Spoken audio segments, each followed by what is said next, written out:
We have found here at Braver Angels, we've been doing these national online debates for, wow, since the pandemic. And we've really found that we can talk about anything and tough topics. We talk about tough topics. We can do this if we do it in the right spirit. So we have a set of principles called the Braver Angels Way. And I'm going to ask Natalie to read those to us, and we'll follow along the Braver Angels way. Natalie. Yeah. The Braver Angels Way states that we state our views freely and fully without fear. We treat people who disagree with us with honesty, dignity, and respect. We welcome opportunities to engage those with whom we disagree. We believe all of us have blind spots, and none of us are not worth talking to. We seek to disagree accurately, avoiding exaggeration and stereotypes. We look for common ground where it exists, and if possible, find ways to work together. We believe that in disagreements, both sides share and learn. In Braver Angels, neither side is teaching the other or giving feedback on how to think or say things differently. All right, very good. The resolution that provides a point of debate is resolved. Let Trump run. With that, I call this debate to order. Our first speaker in favor of the resolution is Kit Belling. Kit, you have 4 minutes. Go ahead. Thank you, Madam Speaker. My goodness, first out of the gate. Welcome, everyone. I'm here tonight to speak in favor. I am speaking as a blue-leaning voter who has voted for Republicans and independents in the past. I'm also someone who is not a supporter of President Trump. I'm also not a lawyer, and I'm not a constitutional scholar, but I have read and listened to those who are, and I've thought about this a lot.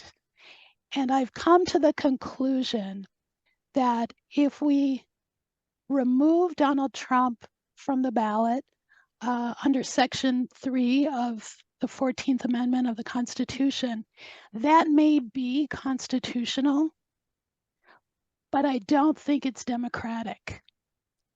And for that reason, I feel that it may ultimately be quite damaging to our democracy, to our republic, if that were to happen, that it would fuel the fury, perhaps, of President Trump's followers, further erode the public's opinion of the Supreme Court, and may have other deleterious effects.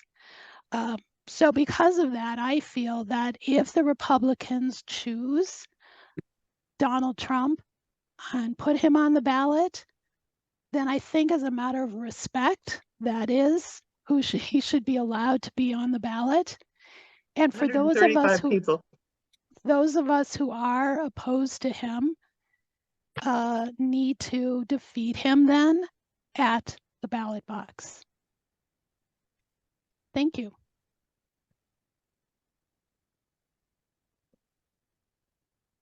Thank you. Hands for our speaker. You can do this while you're still muted to show you are appreciating that they got up to speak. And you can do this actually anytime in somebody speaking and you love what they said. Since we're all muted, you can just do this, and that's pretty cool.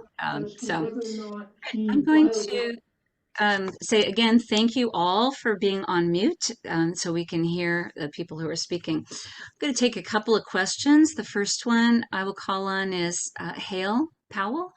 Did I say that right? Hale, you can unmute and Thank ask you.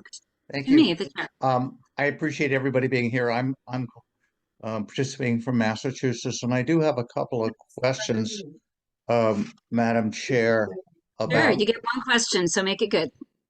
the proposition to have voters feel free to choose a candidate and leave it up to the voters. And I'm wondering if that would apply to the age limit of the candidate as well. The Constitution specifies that a president must be both native born and 35 years Got of it. age. would that, should the voters have the latitude to choose someone as a presidential candidate or as a president that doesn't meet those constitutional criteria? Okay, Kit, you have up to a minute to answer. I thank the speaker for the question, and I think that is where the difficulty lies when I say that removing Donald Trump from the ballot may be constitutional, but perhaps is undemocratic. I'm not a lawyer or constitutional scholar, so I can't speak to those aspects of it. But I think for the good of the country, it's important that he remain on the ballot and that his future be decided by us via the ballot box. Thank you. I'll take a second question. Larry, you can unmute and ask your question to the chair. Yes, thank you, and Happy New Year, everyone. I would ask the speaker, what would, in her opinion, what would the effect be on the rule of law, the concept of rule of law? It's in the Constitution, it's in black and white, and if we are intimidated by possible violent reaction, what would her thoughts be on the effect of rule of law? Okay. Over.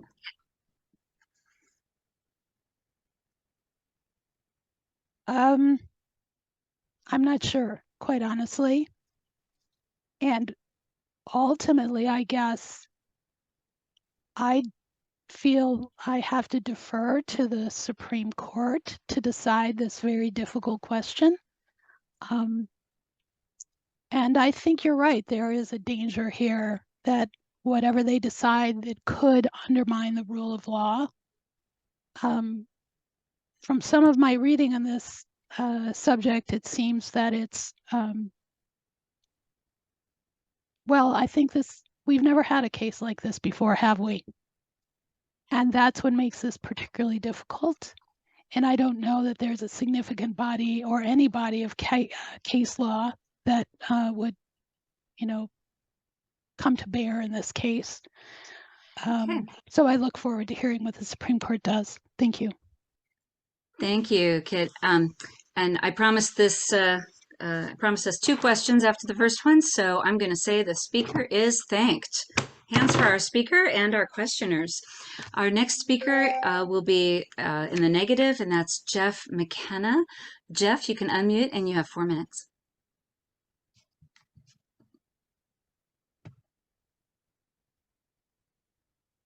There we go. All righty. I apologize for that delay. I appreciated so much Kit's comments, and I appreciated the spirit in which she shared those. So I'm taking the opposite position, and I'm saying, I can remember that moment, and I imagine that all of you listening can remember that moment like you remember certain moments in your life. I remember seeing the mobs coming through the barricades. I remember seeing the mobs overcoming the Capitol security. I remember seeing the mobs roaming the halls of our Capitol, carrying flags of our country and flags of the Confederacy. Never had that happened in the history of our country, that the flag of the Confederacy had been inside. But our internal breach had allowed this through these mobs that came in, this rebellion and this insurrection that occurred. And so it comes back to, if that's what I saw, and that's what you saw, and that's what the world saw, then what are the consequences of that? What are the consequences? Well, if you want to be president of the United States, there are certain requirements. There's the age, 35. You've got to be a resident of the United States for 14 years. You have to be naturally born in the country. And we can remember there was a particular individual that led the cause with respect to President Obama. President Obama's birth certificate, if it had said Kenya instead of Hawaii, he would not have been able to be president, despite the fact that the people may have wanted him to be president.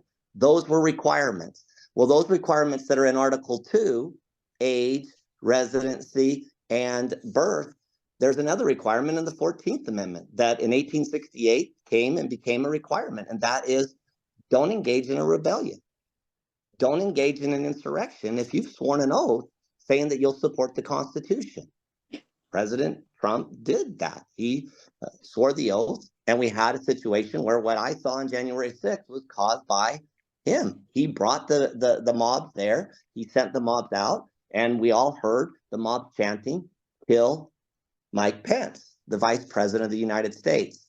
That fits into the category of a rebellion. That fits into the category of an insurrection. And that means that requirement of the Constitution has now not been met. Do we say that it's just not important? Do we say let's just ignore it when it was so important?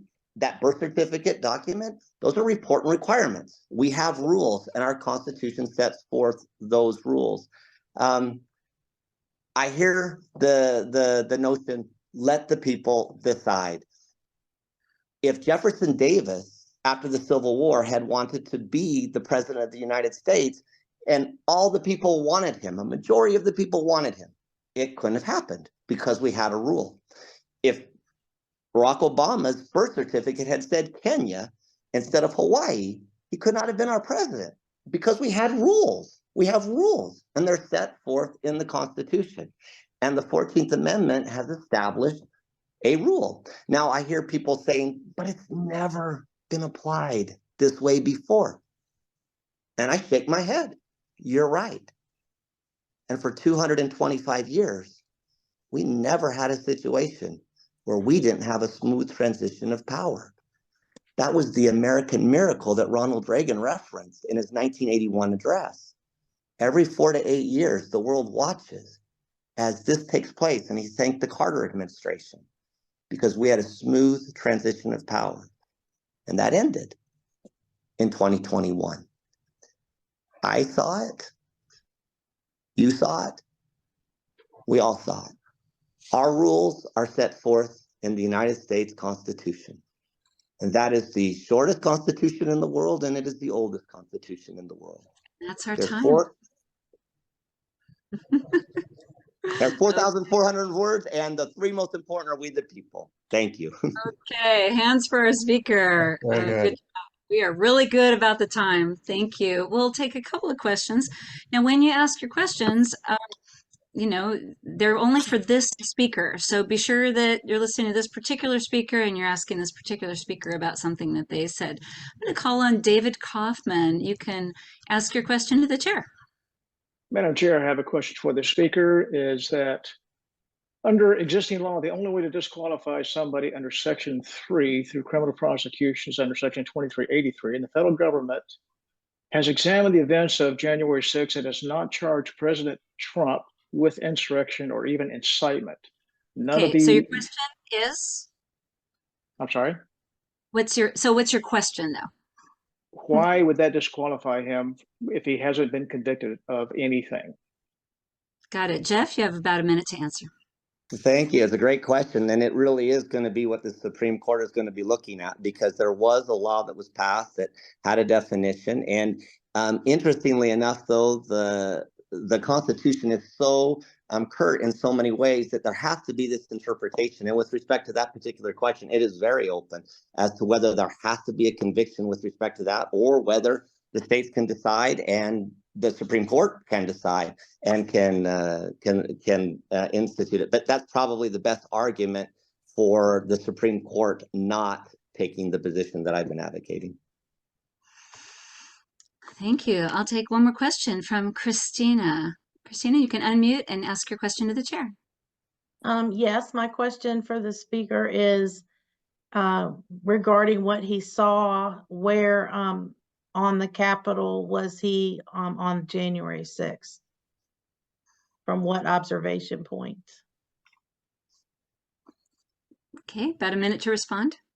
Yeah, obviously, no, I wasn't there. I think most Americans weren't. I think most of the world wasn't. I think we watched it from our television sets. And I can remember walking into a particular office and it was on the screen and I was like, what is going on? And it was explained to me, and that was just cemented as if it was the day I watched the planes fly into the two towers. I wasn't there in New York City to watch those planes fly into it, but I saw the repercussions, and that had happened. And same with the storming of the Capitol.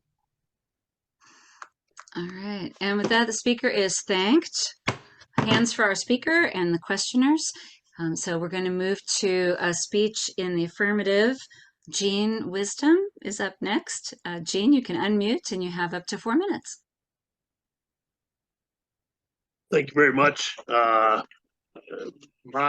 argument is basically around the wording of insurrection or rebellion. I don't think that what Donald Trump did or said on January the 6th rises to the level of an insurrection or rebellion.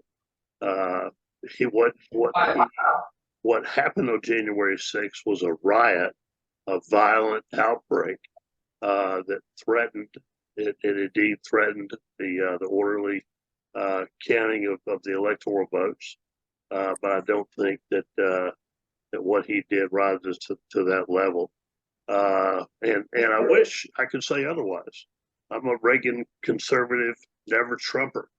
As someone who is repelled, Never Trumper. Say again. Go ahead. Yeah, Reagan conservative, never Trumper. I think that what Donald Trump has done and said over his candidacy in 2016 and since then, not to mention the things he did that he did do and say on January the 6th, makes him unfit for office as far as this voter is concerned. However, to be true to the Constitution, which is the bar we have to look at, I don't think that and David raised a great point. Jeff raised a good point, but I just don't think it rises to that level. For me, I will, as others have mentioned, when the Supreme Court decides on that, I trust the 6 conservative justices. Not that I distrust the others, but the conservative justices avowedly rely on original intent or rely on the text based on their own records and what they've said, and based on that, I trust them to do a thorough search of that history and come up with a good decision. And I'll defer to that decision, whatever it is. So that's all. That's my point. Okay, thank you. Hands for our speaker, and I'll take a couple of questions. Carol Van Zoren, you can ask your question to the chair. Yeah, just a question. What would rise to that level where you would define it as insurrection? I don't think that it's a great question. I don't think that he specifically encouraged that riot. He didn't do what he should have done to discourage it, as several people in his administration urged him to do. As people outside his administration, I understand Sean Hannity and others encouraged him to step up. He didn't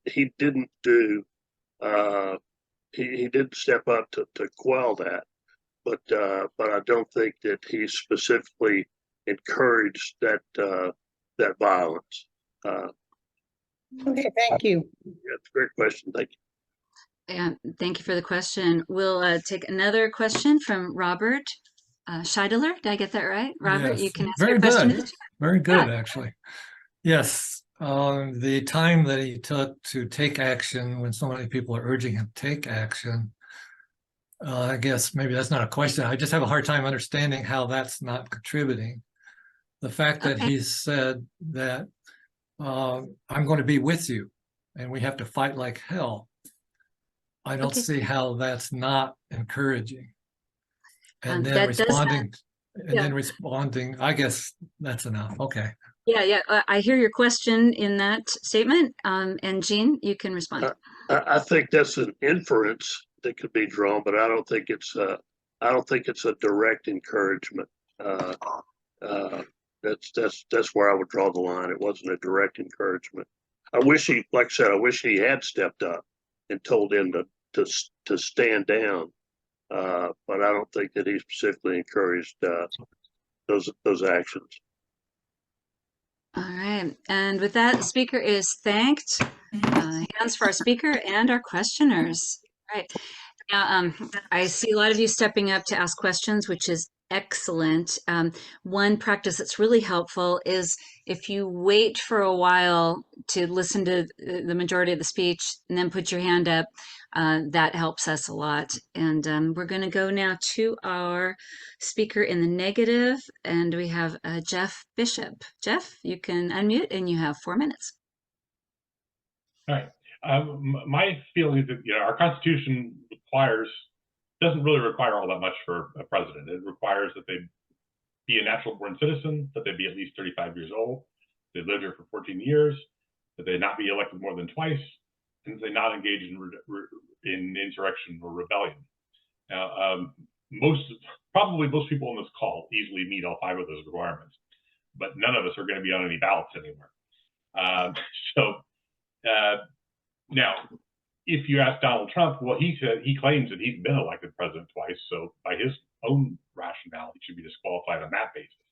I don't believe that he was elected twice. I assume most of us don't. So legally, he wasn't. But under the under the 14th Amendment, I think it's pretty clear that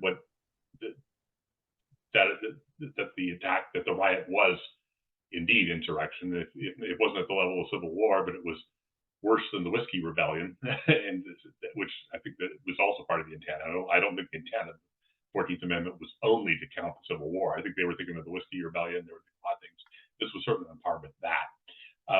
Moreover, every court that's looked at the question so far that has gotten far enough to say, was this insurrection? Did he engage in it? They've all found that he did.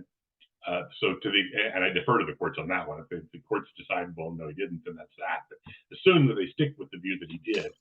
I think the argument for letting the people decide is basically an argument against having constitutional government at all.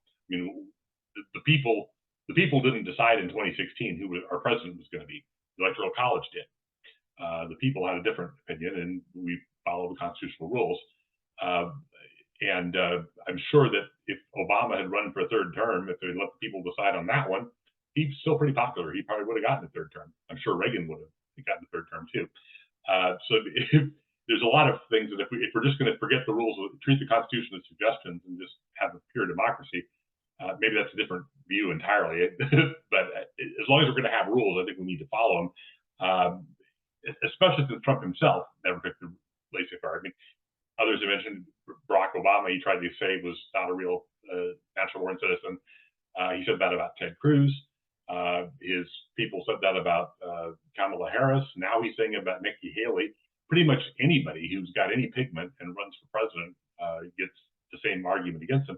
And the answer is always yes, they really are natural born citizens. It's never, okay, we'll let the people decide whether to follow that rule or not. Let Arnold Schwarzenegger or Elon Musk run, let the people decide. We don't do that, and I think we shouldn't. I mean, if we don't like the rule, we change the rule. That's especially so with the 14th Amendment, because the 14th Amendment is the only one of those 5 qualifications that Congress can override if they want to. I mean, if we really felt strongly enough as a people that we must let this past insurrectionist, rabble-rouser, rioter, or whatever he was, run for office, well, Congress can, for the same clause of the 14th Amendment says Congress gets to remove that disability by 2/3 vote on both houses. So if we really felt that strongly that the voters should decide this, then call our Congress, tell Congress to make that happen. But until and unless Congress does that, I think that the prohibition should stand, and he should not be on the ballot, at least in any state that requires eligibility to office. And the states are kind of split on that one too. If in Michigan, for example, he's still on the ballot there because Michigan has a law that says you have to prove you're qualified for the office you're seeking, unless it's the president or the vice president. They're expressly exempt from that. So Mickey Mouse could run, I guess, could run for president in Michigan. Well, then by that logic, there's no reason Trump could. It's an exercise in futility. Why would you want somebody on the ballot who can't actually serve if elected? But that's a question of state law, and I think we should defer to it. That's about our time. Hands for our speaker. We'll take a couple of questions, and I will be looking for somebody that hasn't spoken yet who wants to ask a question, and then if nobody else does, then I will call on folks. All right, let's see. David Hammett, you can unmute and ask your question to the chair. Okay, I just was listening to these points that have been raised about Trump being disqualified according to the 14th Amendment. But something that's been cherished in our country since its foundation is the fact that you're not guilty until you're proven guilty, and it's the converse actually. You're innocent until you're proven guilty, and So what's your question? under the well, I'm just curious, like why the stance of people telling Trump that he can't run, the last person who spoke, like why does he still think that this would disqualify him even if he's not proven to be guilty at this point? Yeah. And there's actually points to the contrary. Yeah. Okay. 1 minute to respond. Well, it's a good question. I think the simple legalistic why everybody hates lawyers argument, I'm going to give it anyway, is that innocent until proven guilty is a criminal standard. And of course, Trump has plenty of those too. He's innocent until proven guilty by any of the 4 juries that are convicting, that could put him in. He wants to go to the White House. He could end up in the big house, and he will have to be proven beyond a reasonable doubt before any of that can happen. Qualifications for office are different. Civil standards generally are, but qualifications as well. We don't, Elon Musk can't run for president, even though he's never been tried and convicted of the crime of having been born in South Africa, which is not a crime at all. My 19-year-old son can't run for president, even though he's never been tried and convicted of being under 35. These qualifications have to be met or they're not. And I don't think you need a criminal conviction for that. I do understand the argument. I don't believe that the 14th Amendment was really applied that way in the aftermath of the Civil War. It was understood to capture everybody who participated, which included a lot of people who had not been charged with any crimes, but could Yeah. participate. Good. Thank you. Another question from Ryan. Ryan, you can unmute and ask your question to the chair.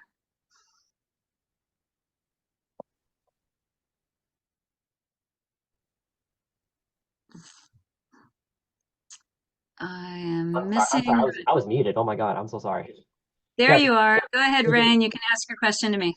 Yeah, so I hear a lot of talk about the 14th Amendment, yet the Constitution and specifically the Bill of Rights guarantees anybody, including President Trump, the right to due process. The 6th Amendment states in all criminal prosecutions, the accused shall enjoy the right to a speedy and public trial. My question is, where does the 6th Amendment and Donald Trump's right to a fair and speedy public trial and his right to due process come in all this? Okay, 1 minute to respond.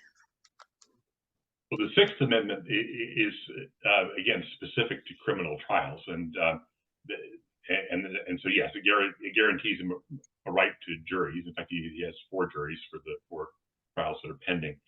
It doesn't apply to civil matters like this. I suppose that one could imply it might be a little easier to say under the 7th Amendment, because at least it's certain types of civil trials. But that only applies to federal cases. So if someone were to bring a federal case to try and disqualify him, I guess there could be an argument that a trial by jury should apply there.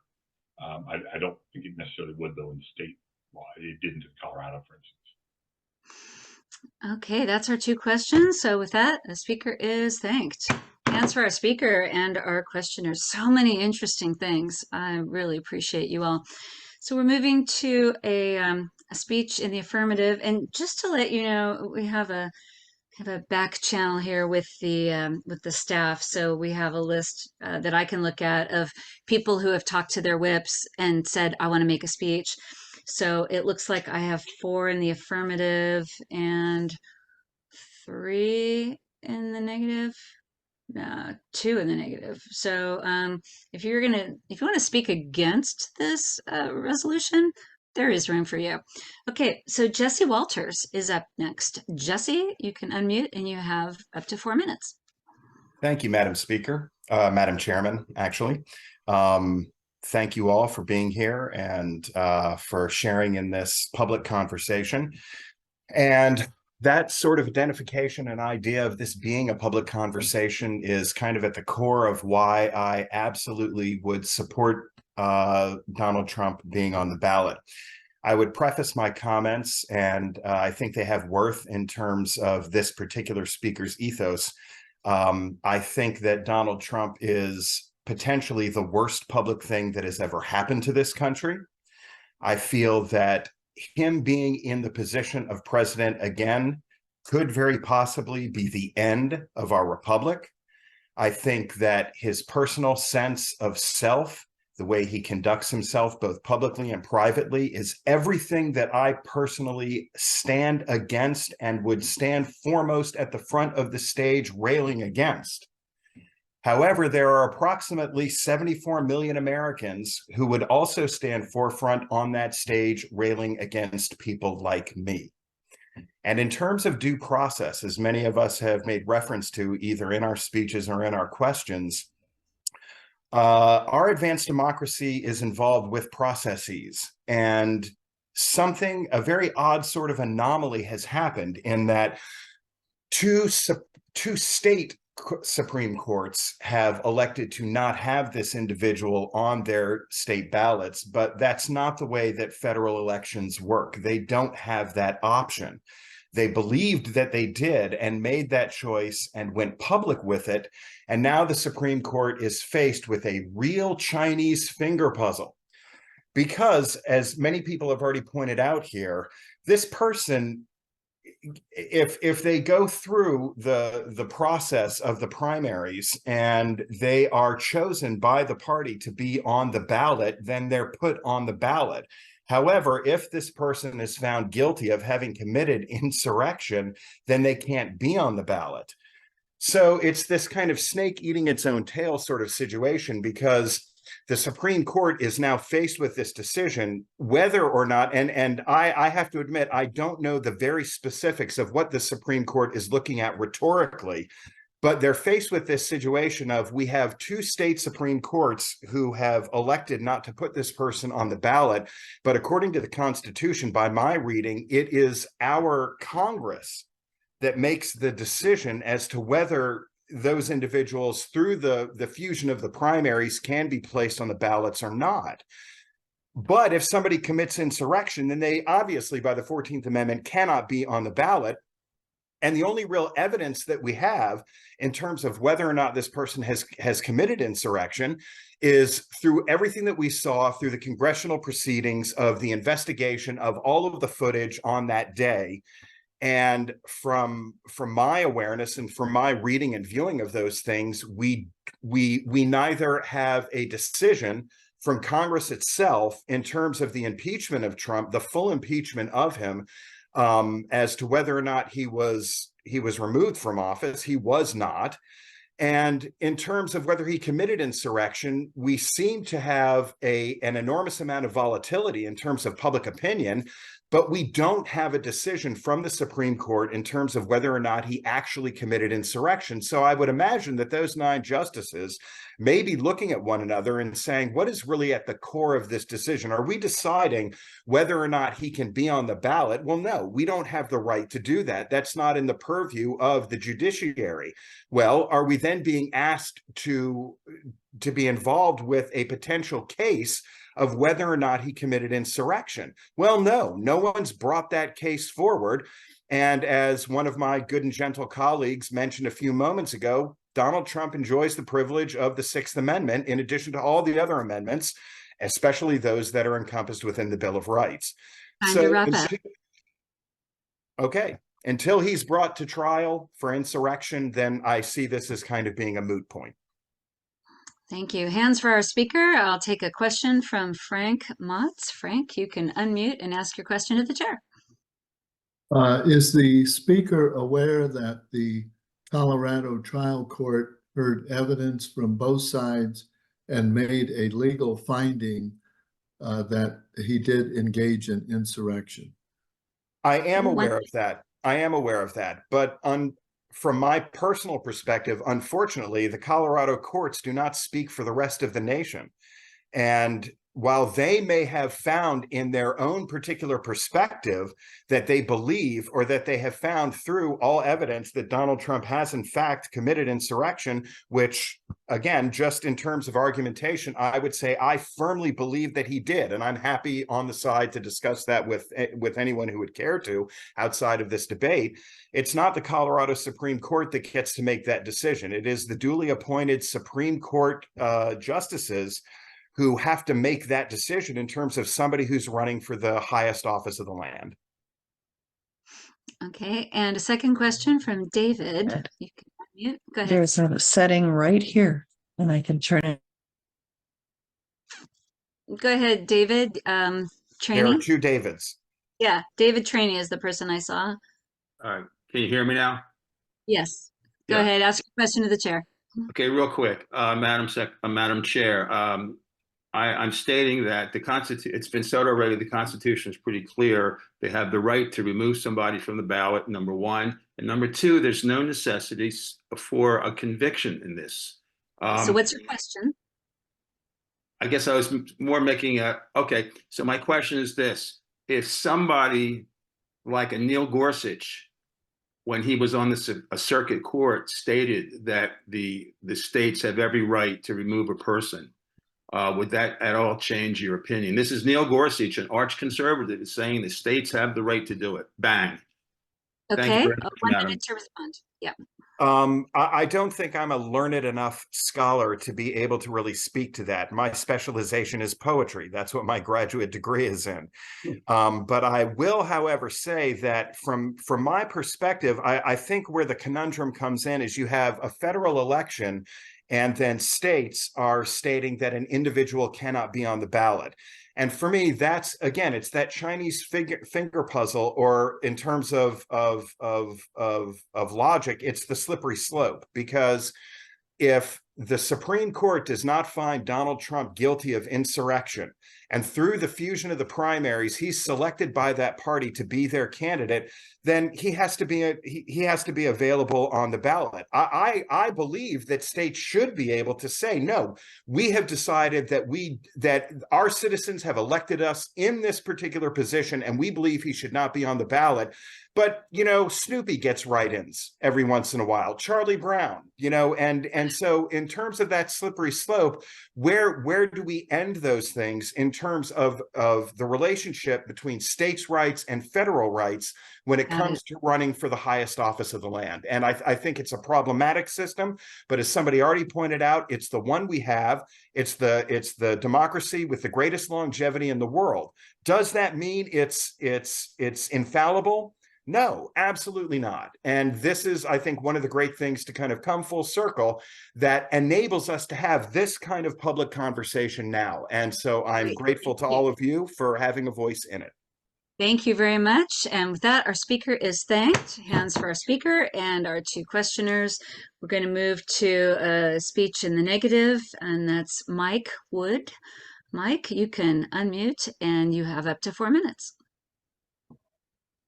Thank you, Madam Speaker.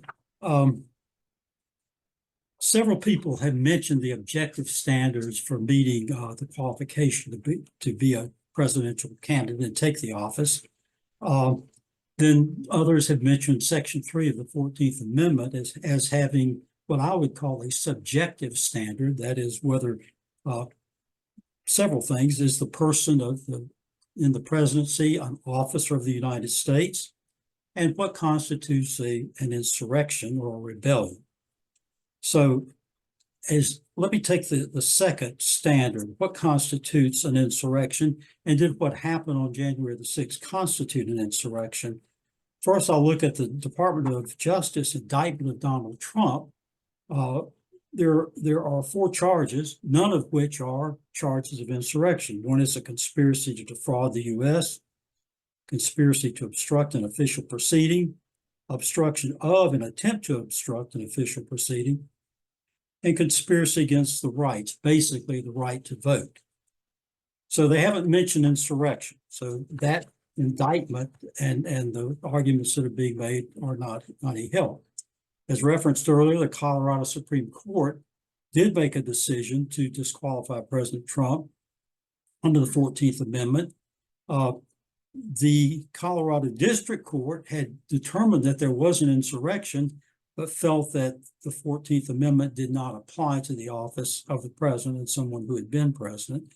But the Supreme Court, in a 4-3 decision, did decide that the person, in this case Donald Trump, had, even though he was president, and that's not addressed in the 14th Amendment, was guilty of insurrection. And so they ruled to remove him from the Colorado ballot, pending any further resolution by the U.S. Supreme Court.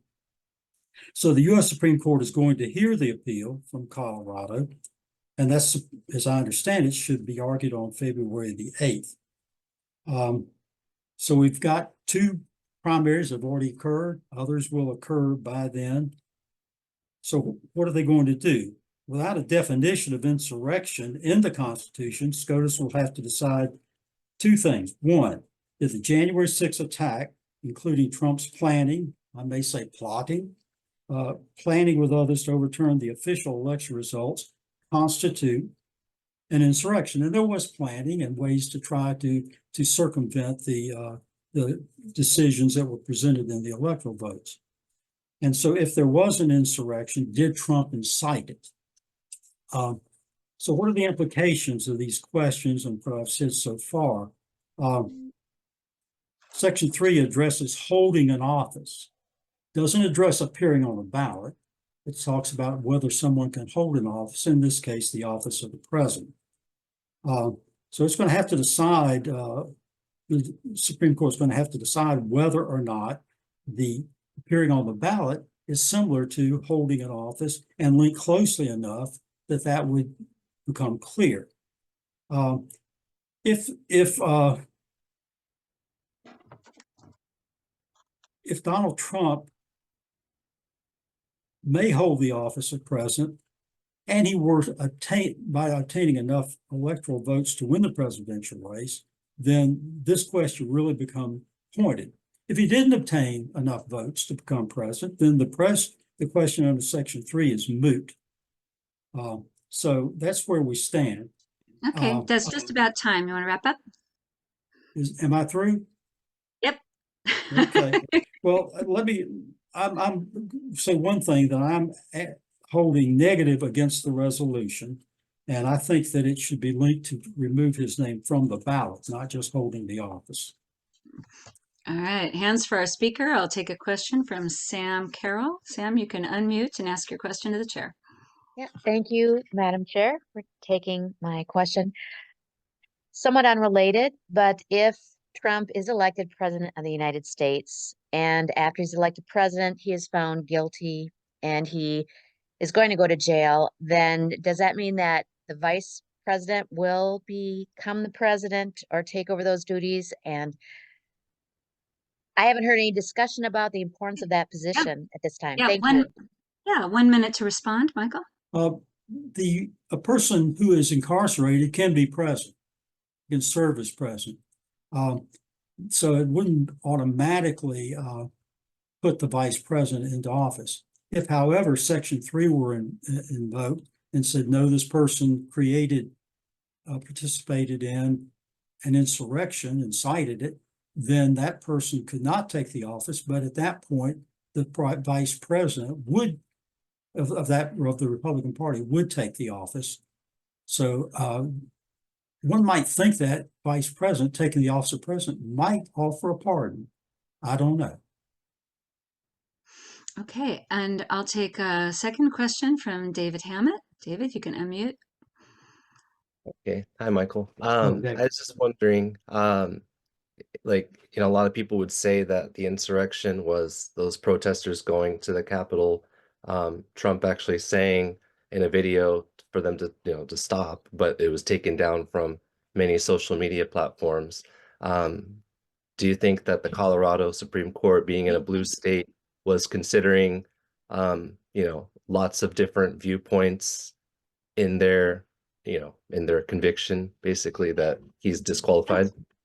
Okay, Michael. I think that Colorado is in a blue-leaning state for sure, and I think that informed their view I don't think it was decisive in and of itself, but I think it certainly informed the minds of the justices who voted in favor of their ruling. But as I said earlier, it was 4-3.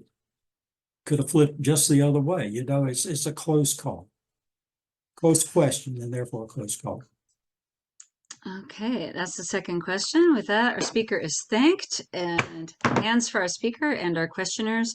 I would like to hear more about those diverse perspectives as people are signing up to speak. Barbie Klein, speaking in the affirmative. Barbie, you can unmute and you have 4 minutes. Thank you, Madam Chair.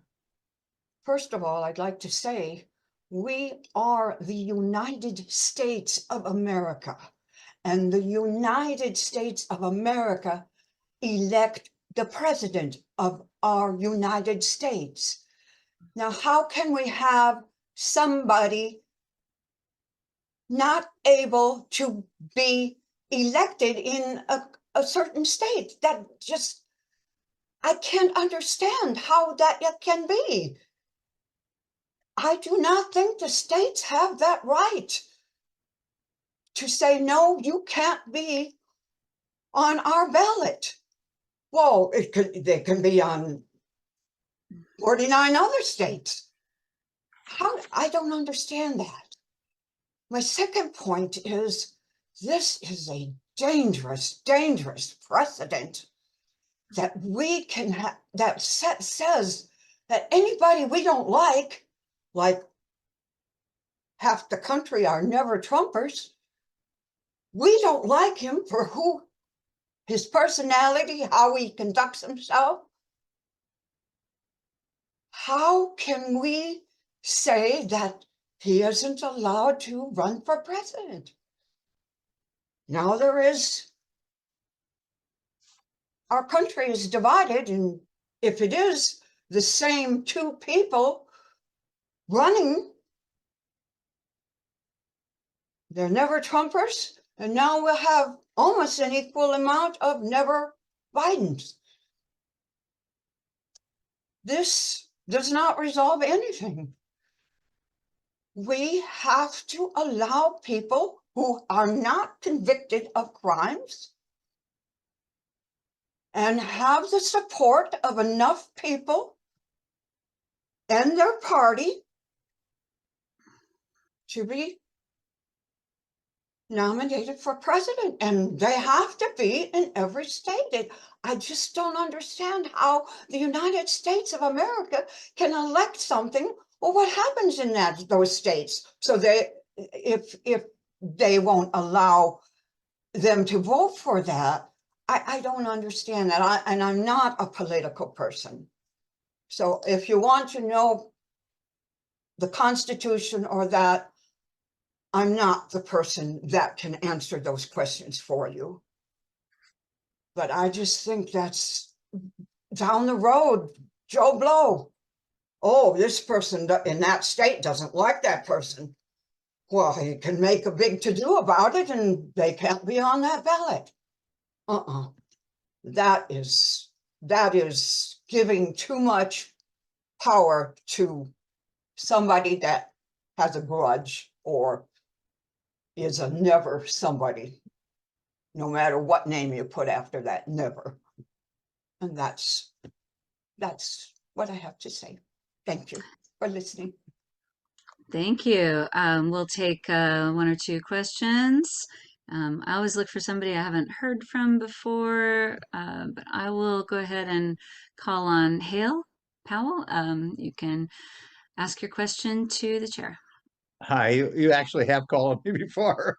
I know, but you're the person I saw, so make your question. Okay.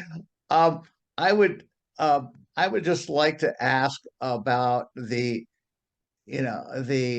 provision ask the speaker about the provision in Section 3, the 14th Amendment, about both houses of Congress having the ability to absolve or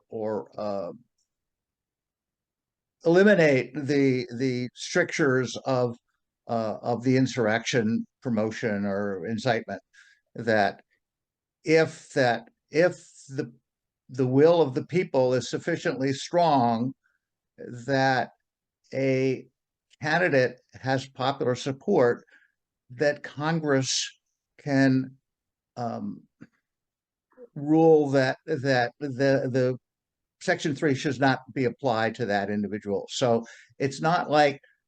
Okay, so my question is, does that address the speaker's concern that the Constitution is, or Section 3 is so rigid that it's impervious to popular will? That the fact that Congress can overrule the limitations of Section 3. Okay, Barbie, you can respond. Well, I have to ask a question to the question, and thank you for the question. Has the Congress done that? I mean, you're talking the federal Congress, right? Not the state. Because I don't know Section 3. I'm not familiar with all of that. So are you saying the federal can? I believe if you're saying the federal can, yes. If the Congress of our country finds President Trump guilty of insurrection, then yes, no, he would not be on the ballot. Yes, he would not be able to run.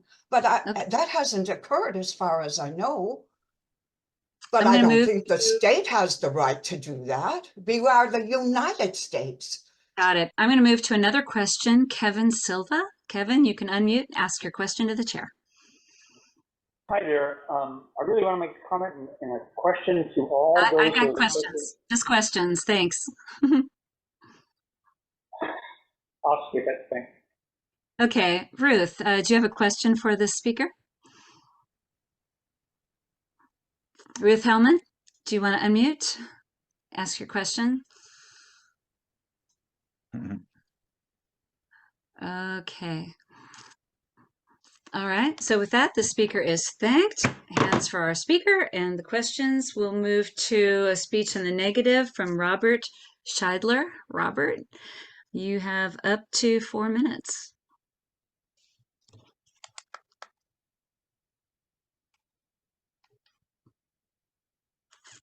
You need to unmute. Robert, unmute.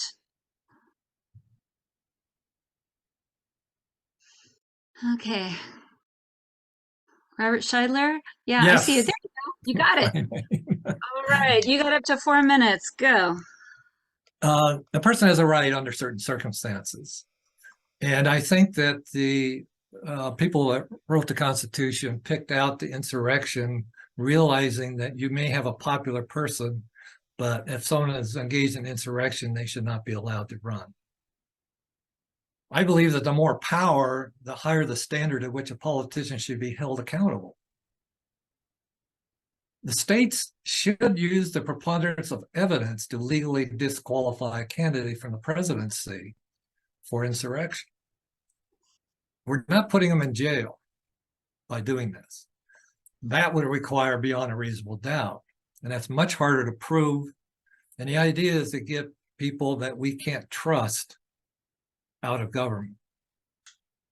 The decision to disqualify by a state can be elevated not only to the state Supreme Court, but can also, because usually it's an attorney general or something like that that decides to do that. And then it goes to the Supreme Court like it is right now. And so what the Supreme Court can do is look at, is there a preponderance of evidence that indicates that indeed he did engage in insurrection? Now, it could be found later, that evidence could later be found that the candidate was unfairly barred from the presidency. If that's true, then again, you know, it's he doesn't have a right to be president. However, there are other qualified candidates, and it'd be no different than if a candidate's health suddenly failed. It'd be the same type of situation. And so suddenly another candidate must be found. Also, the exonerated candidate could run again. But as a side note, there's no single person who can save America. And Trump has said things like, "I alone can fix this," which shows a lack of faith in our ability to solve our problems without him. even if what he says is true, we should reject him, so we are forced to develop others to solve our problems. Thank you. All right, thank you. I'll take a question or two for this speaker. If anyone has a question, you can raise your Zoom hand. Okay, and seeing none, this speaker is thanked. Hands for our speaker. Okay, so now we are going to move from 4-minute speeches to 3-minute speeches, just to be a little more concise and get everybody in.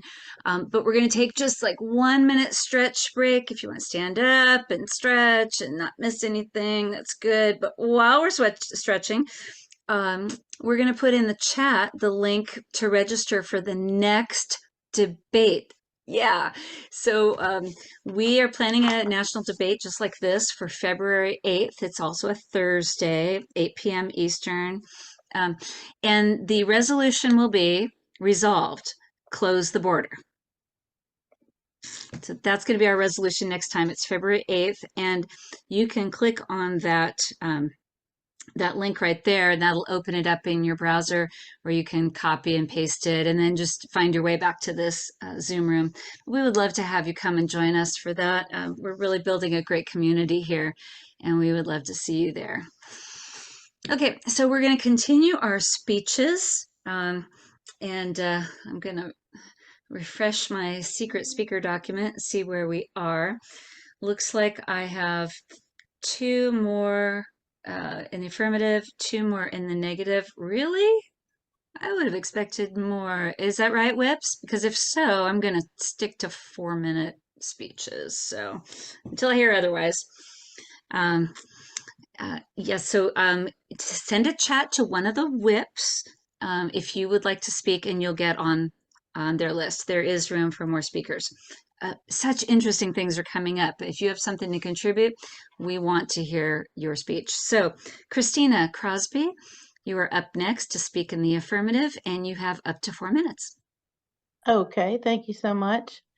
A lot of what I had to say has already been covered here, so I probably won't use all my time, but as we covered the requirements to run for president, and then thinking about the Supreme Court, particularly in Colorado, that have used some accusations to justify removing Donald Trump from the ballot is part of my reasoning for feeling this way. So words that I feel matter are things that make a difference: suspected, accused, charged, convicted, guilty.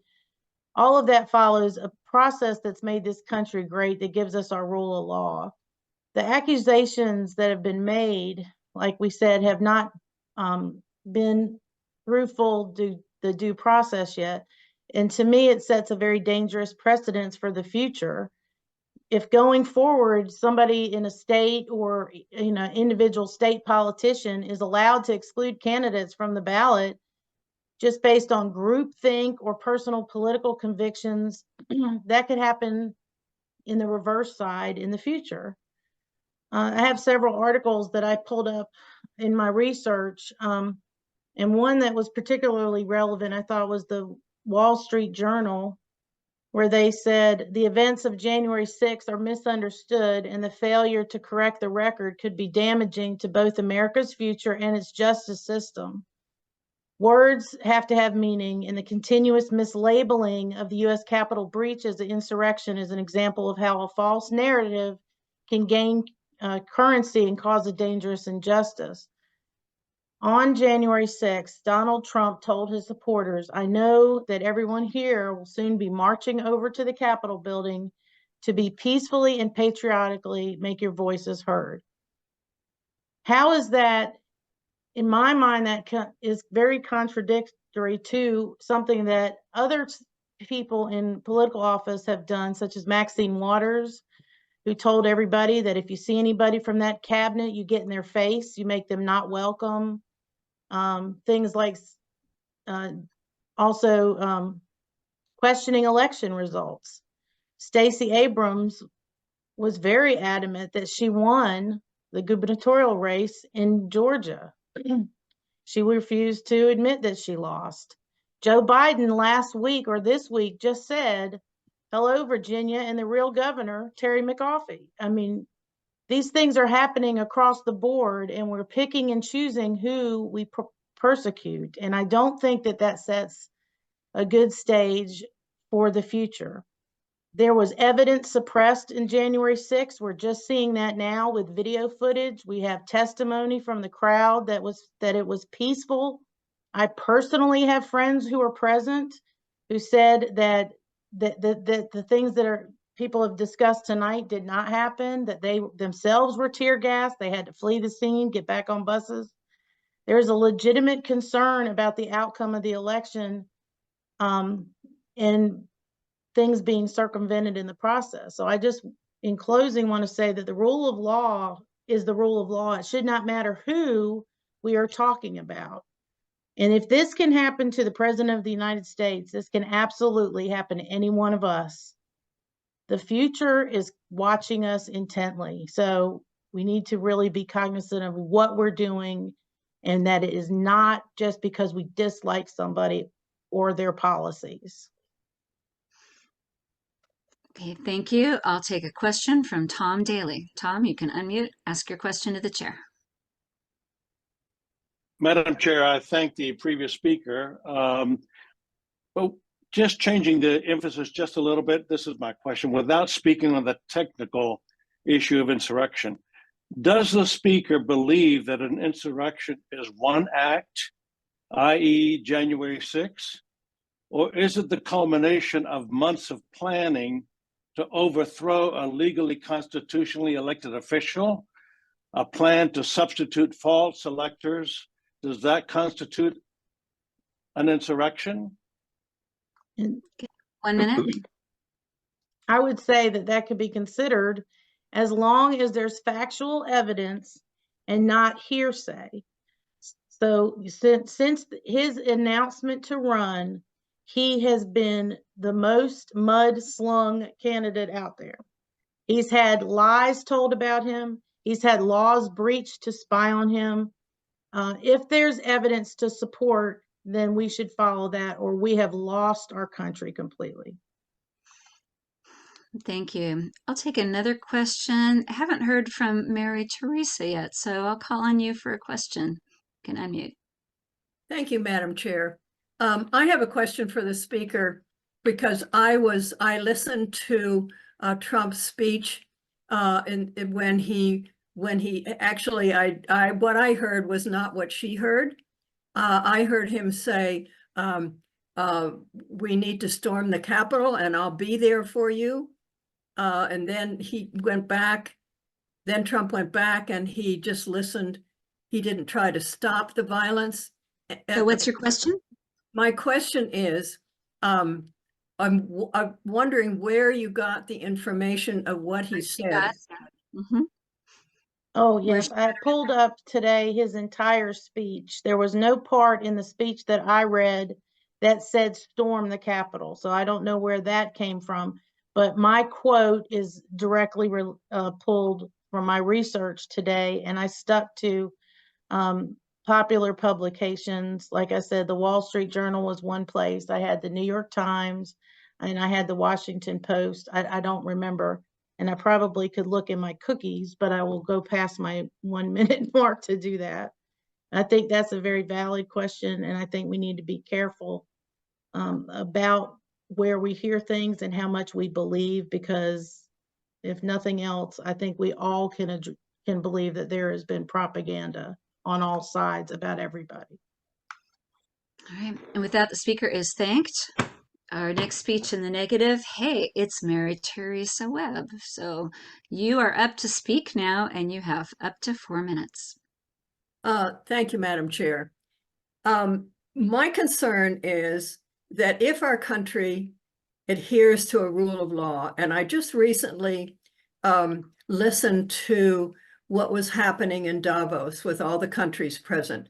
They are looking to the United States. The whole world is looking to the United States right now We talked about a United States. Let me go back a little bit. If we are, let me just say, if we are a country that adheres to the rule of law, and the rest of the world is watching us to see if we adhere to the rule of law, and we do have the Section 3 of the 14th Amendment prohibits anyone who holds a federal office has participated in an insurrection, then Trump should not be allowed to be on any state ballot. That's my point. But I'm very concerned about the fact that we do have laws. There's a lot of, as the last speaker said, we do have a lot of false information out there. We need to find the truth. I too watched the whole scene of the insurrection. I also watched the House and their presentation of what's happened. I come from a family of lawyers. If I think a judge in a country, in a state, is concerned about the fact that that there was an insurrection and they have proof of that, then I think we should take that seriously.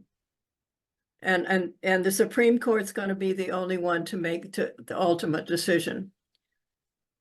I hope they make the decision based on their interpretation of the law, of looking at the original intent of the Constitution and the original intent of the 14th Amendment.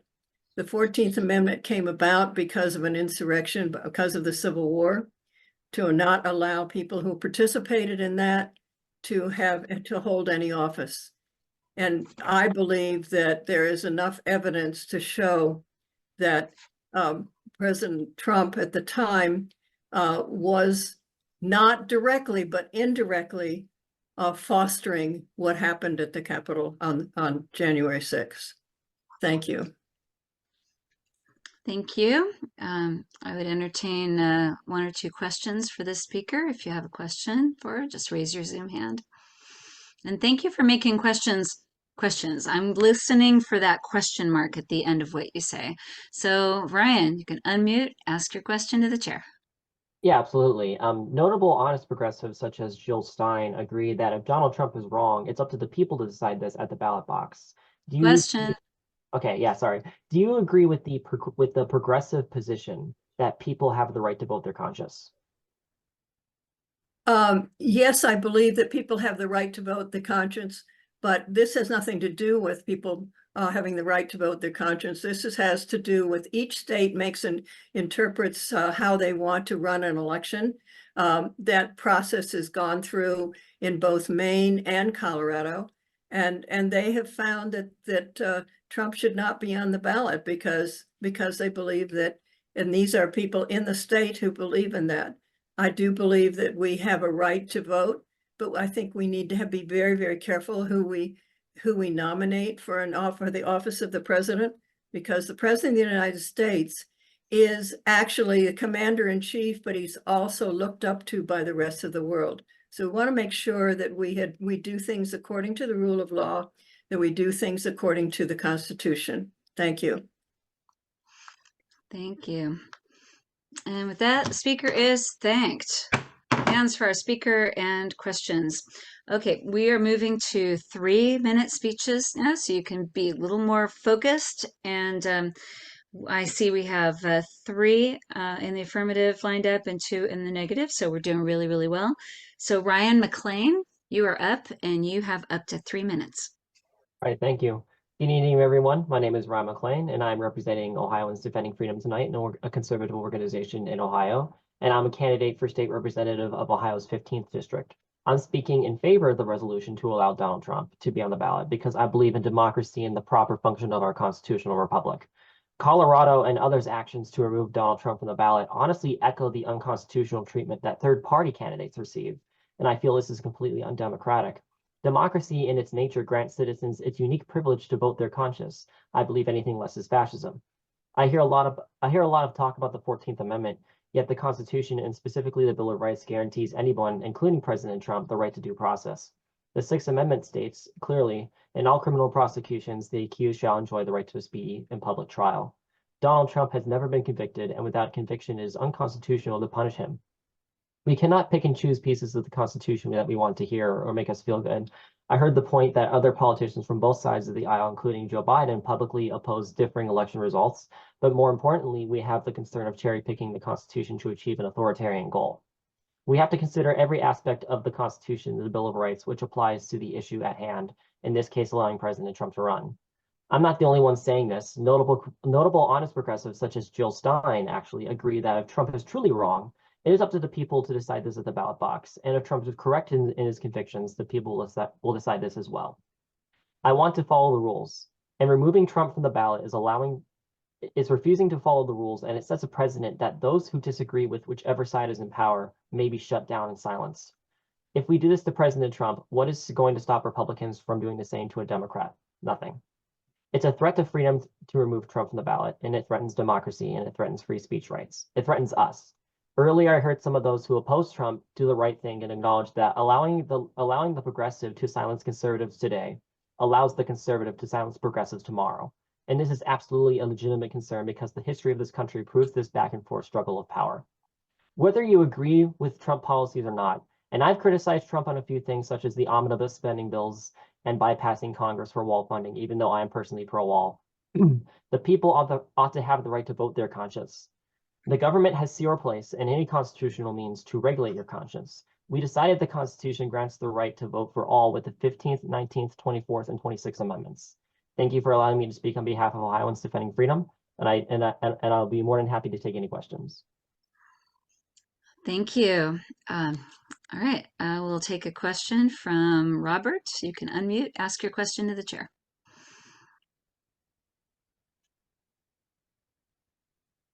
You're still muted. Yeah, that pesky mute button, but I know it works, so I'm waiting for you, Robert.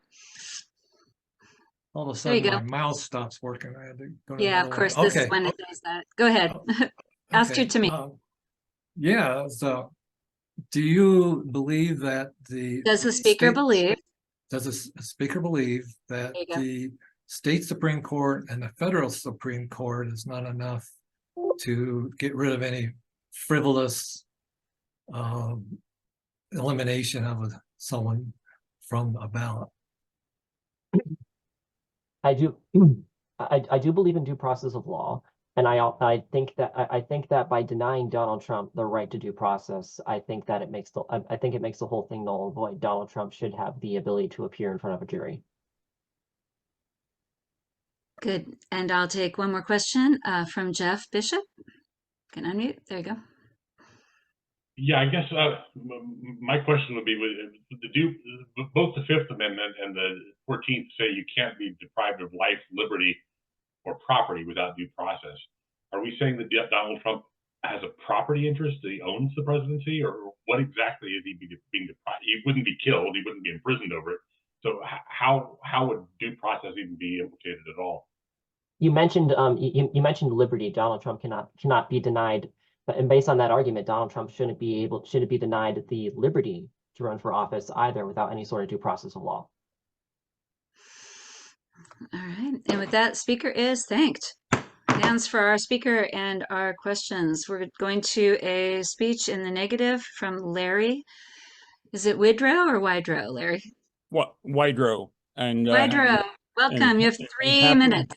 Happy New Year from Seattle, and it's raining and all that good stuff. So I'm with Michael Ludig, an eminent conservative jurist who said that the oath was not to the country, was not to the government, it was to the Constitution, and that the efforts that Donald Trump made to stymie the transfer of power is what is the violation to the oath. And you can go read the indictments. Now, the indictments are only accusations, but that lists the evidence that's been found. And this was not a ramshackle, off the cuff, or a comment, oh yeah, we'll do this. Like, there was, months of evidence gathering. There was a plan A, there was a plan B, there was a plan C. It's amazing how complicated that was. So as to the due process argument that's been raised of he should have a right to run for president, he had the opportunity and he took it in 2020. He could have started his reelection campaign that night. He could have started raising money, collecting donors and supporters.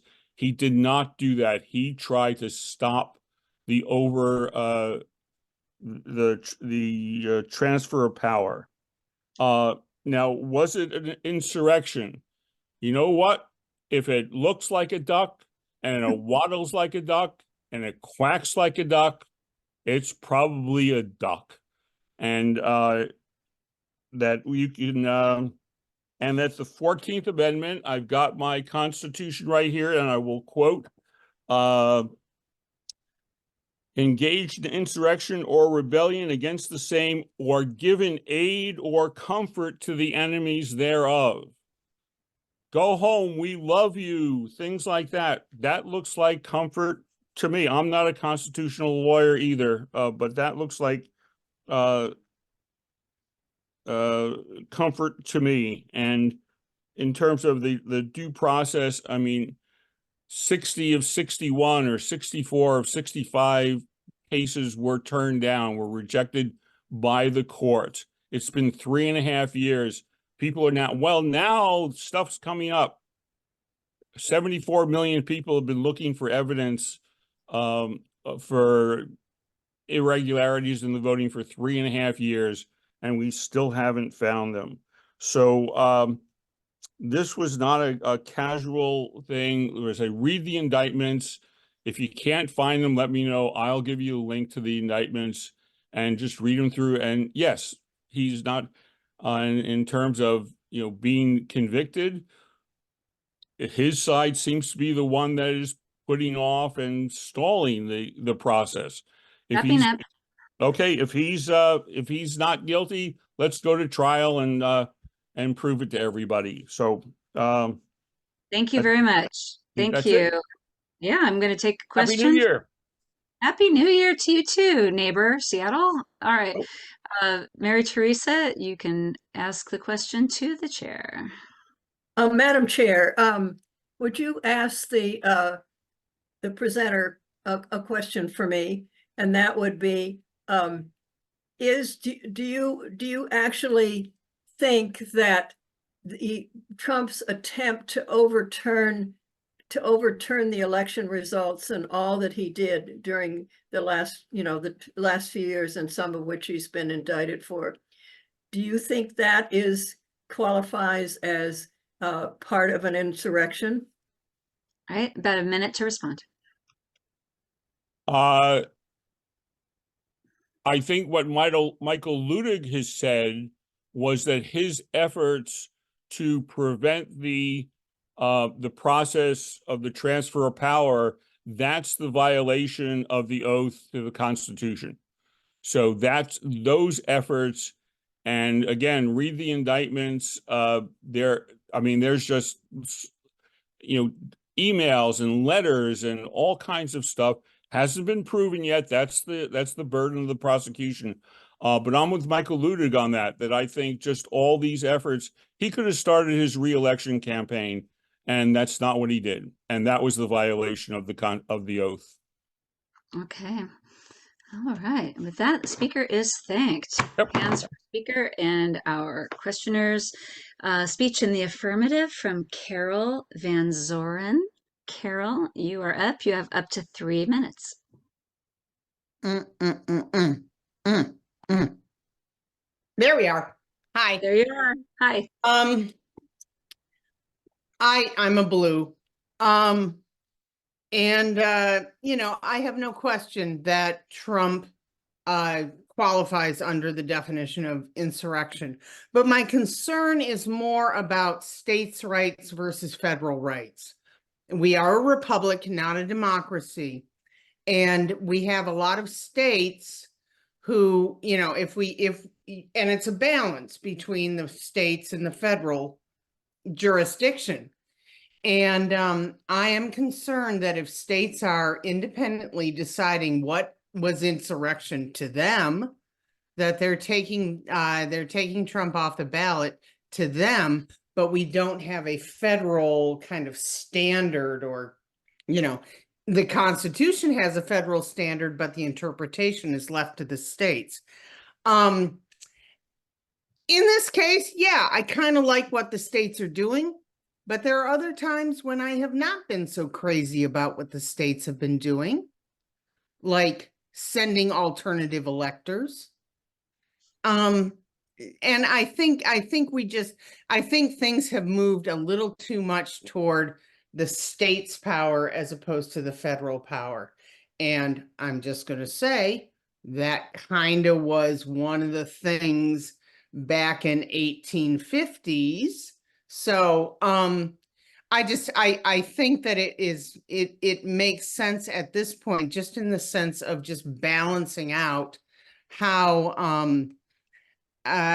we manage this complicated country. Is I think things have moved a little too far in the states' rights, you know, the state's power. And I'd like to pull a little bit back to the federal. And so I would like to, you know, see Trump on the ballot. Okay, thank you. States' rights. Anyone want to ask a question of this speaker about state v. federal? I'm going to look for somebody I haven't heard from. I'm going to give it just a second if somebody has a question. See, I've heard from you guys and you're wonderful. Okay, I'm just going to, anyway, Michael Wood, you can unmute, ask your question to the chair. Madam Chair, my question is about state rights and whether the speaker thinks that the state's responsibilities and how they run their elections and tally those things up and submit them to the Electoral College, if that kind of diversity of effort is a positive or a negative versus some overarching prescription by the federal government to how states should determine their voting and the tallying of their votes. Okay, about 1 minute to respond, Carol. Oh, that's a good question, Michael.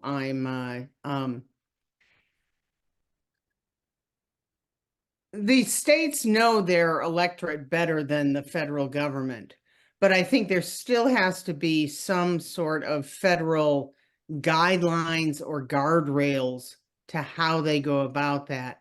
And I am concerned that a state could, particularly if a state, I mean, if a state has a law that makes it very clear how they are supposed to conduct their elections and their vote counting, then they need to follow that. But if it's not clear, I am concerned that there isn't any guidance coming from elsewhere. Does that answer the question? Okay, Robert, would you like to ask a question directed Sure. to the chair? I decided to unmute quickly this time ahead of time.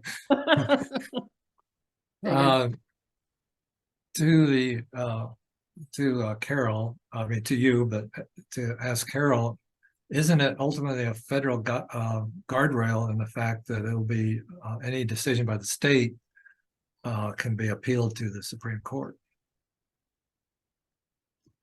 I am concerned that if we get in a situation where elections, for example, are undecided and we go up to the Supreme Court, that to me, that's a failure of an election if it has to go to the judicial branch. You know, I just think that if there's a question about which did the states run their individual elections fairly, blah blah blah, and then it has to go up to the Supreme Court, it divides the country. It just makes things worse. And I don't, you know, I'm not saying that means the ultimate decision is wrong, but it really degrades our republic. Okay, Thank you. With that, the speaker is thanked. Hands for our speaker and the questions. We have two more speakers, and then we are going to move into the next part of the debate, which is about the things we learned and the things we enjoyed, which is my favorite part of the whole thing. So it'll be David Trainey in the negative, and then David Hammett in the affirmative. So David Trainey, you have, I hope I said that right, you have up to 3 minutes.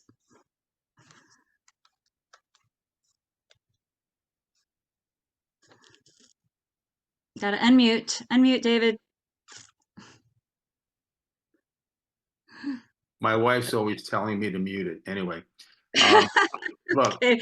there was an election that Trump lost.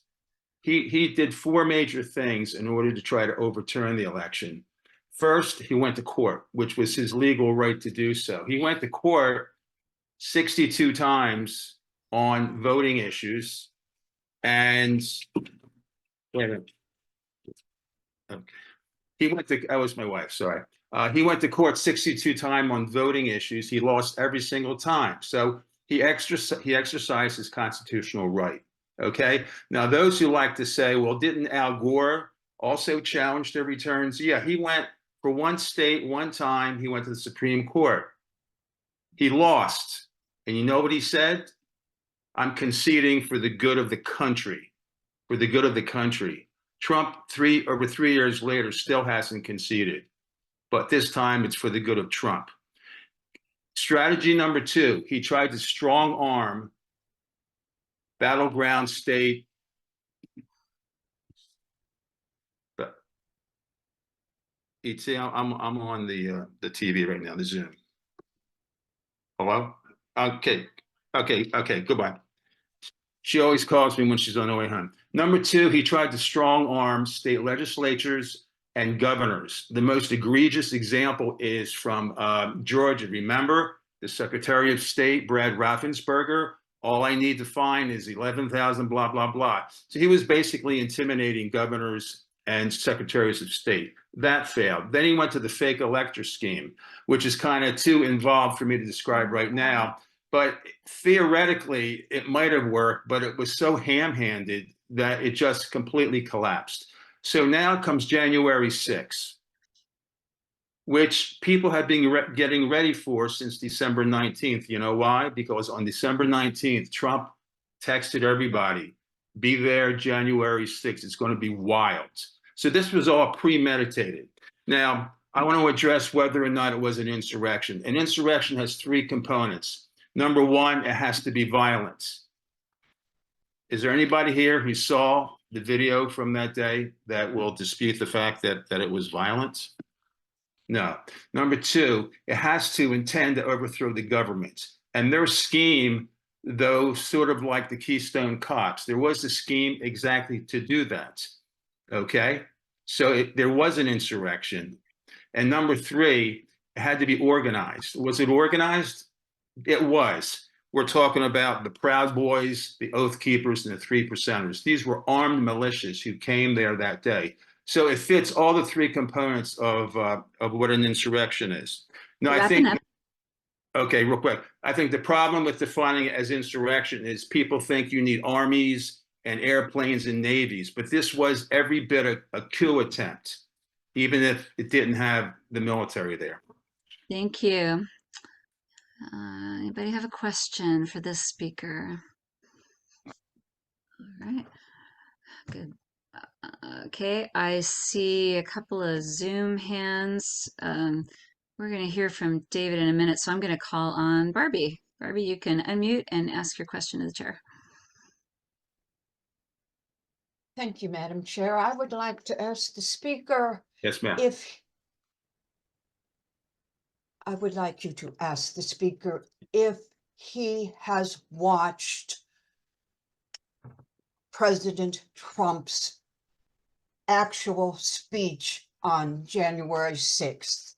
Okay, you got a minute to answer. Madam Speaker, you can tell her that I've done deep dives on this because where I live in Cary, North Carolina, I've made several presentations to the community here. And what I saw was the last piece of his speech, the last thing he said before he left. In a paragraph, he used the word fight 3 times, tell her. 3 times he told them, you have to go fight. Those were the words he left the crowd with. Although, yes, I believe earlier in the day, he used the phrase to march peacefully, but he left them with fight, fight, fight. I'll take second question from Peter Schutz. Peter, you can unmute and ask your question to the chair. Okay. Yes, thank you for your talk. I'm wondering if you think that Thanks. yeah, if the speaker thinks that appointing or firing people in the Department of Defense, such as Secretary of Defense Mark Esper, and then installing other people that were very loyal to Trump, even after he lost the election, do you feel that that also might have contributed towards his plans for a coup? He replaced also or put in Douglas McGregor, senior advisor to Chris Miller. Chris Miller had very little experience as Okay, being we've got, Secretary of Defense. yeah, we've got the intent of your question, so Okay. I'm going to give it right back to the speaker to respond. Thanks. Okay, Madam Speaker, Chris Espers was the acting head of the Department of Defense. Only he and Trump had the authority to release the National Guard. He himself had been appointed. He was never actually approved by the Senate. Now, just as a follow-up to the point the speaker made is now I keep hearing stories that Trump plans, if he gets reelected, to install sort of not part-time secretaries, but temporary secretaries. They don't have to be approved by the Senate, and they're only loyal to guess whom? Trump. I've heard that, so I have heard that, and that's kind of it's dangerous. By the way, the reason it took him 3 hours to release the guard is the optics. They were worried about troops being in the Capitol, but yes, it took like 3 hours. Okay, great question. Madam Speaker, tell that person it was a great question. Okay, and with that, the speaker is thanked. Hands for the speaker and the questioners. We got one more speech, and then we've got a really cool discussion we're going to have. David Hammett, you are up, and you have up to 3 minutes. Tell us where in the world you are, David. I'm in Japan currently. Wow. Yeah, living here for 10 years now. Yeah, I have a family here and everything. Thanks. Yeah, but I'm originally from Portland, Oregon. Well, I was living there for 20 years. And, you know, growing up, I used to be kind of middle of the road. I didn't really know, like, you know, I was growing up as a teenager through like Iraq and stuff and Afghanistan. And I was just really tired of all that. So you know, when I saw Obama come in, I was really, you know, I felt like, oh, you know, maybe this guy's going to change things up. And, but, you know, I had just turned 18, so I didn't vote for him, but I was kind of just watching the pulse of everyone around and the excitement. And, you know, growing up as, you know, a college student with Obama in office, I thought, you know, things were going to get better and like the wars were going to stop. And I just saw that nothing was really changing. And actually it seemed to be going even more steady with no end in sight.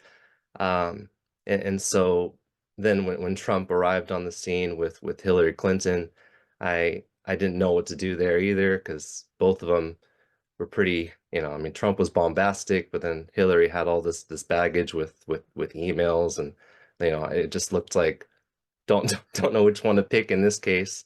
So I sat that one out too. But then it became, you know, more apparent to me that when Trump came in, like he really was, you know, the person he said he was, you know, and he, you know, he tried to build a wall like at the border. I saw that he was doing his best to try and pull the military out, even though he had people in the military that were telling him not to do it.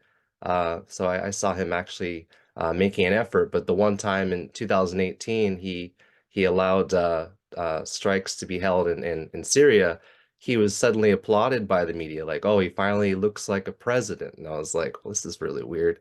So I just started to feel that there wasn't much difference between red and blue. They both kept wars going, and getting him started. And I just saw this one person coming in that was shaking things up. And so I started to feel like, we're saying insurrection now, but I feel like the real insurrection was more against Trump and the fact that all these attacks coming towards him with the media painting a picture of him in this negative light, him always having to defend himself against them.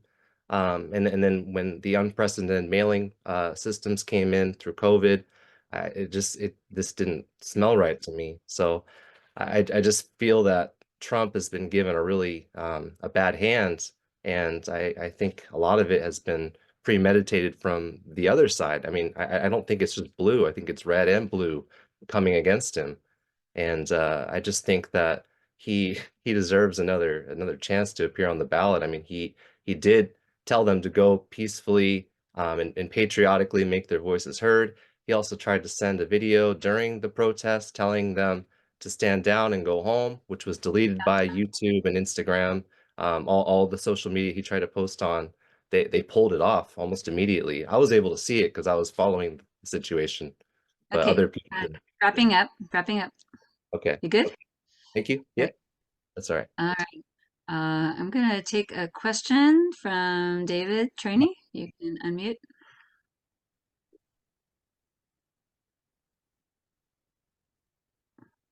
Yeah, hello, Madam Speaker. Ask the presenter whether or not the opposition to Trump comes from the fact that he's trampling a lot of our norms and laws, and not simply because people don't like him. Okay, you got about a minute to respond. Thank you. I'd like to ask a question back. Like, what does the questioner mean by norms? You can just go ahead and speak. Go ahead and speak to it. Oh, okay. Because I don't agree with the norms that have been going on for so long. Like again with all this bringing democracy to other countries. Like I didn't like growing up with all that. Like why are we meddling with other countries' affairs? Like I didn't agree with that. I'm not sure. Maybe the norms he's talking about is maybe Trump's demeanor is so different. But if you've watched him through the years, he's hardly changed. I mean, when he was on night shows with David Letterman and with Jay Leno, I mean, he's always talked the way he does. I mean, people voted for the person that Trump is. Yeah, okay, thank you. I'm looking at our time, and so I'm going to say with that, the speaker is thanked.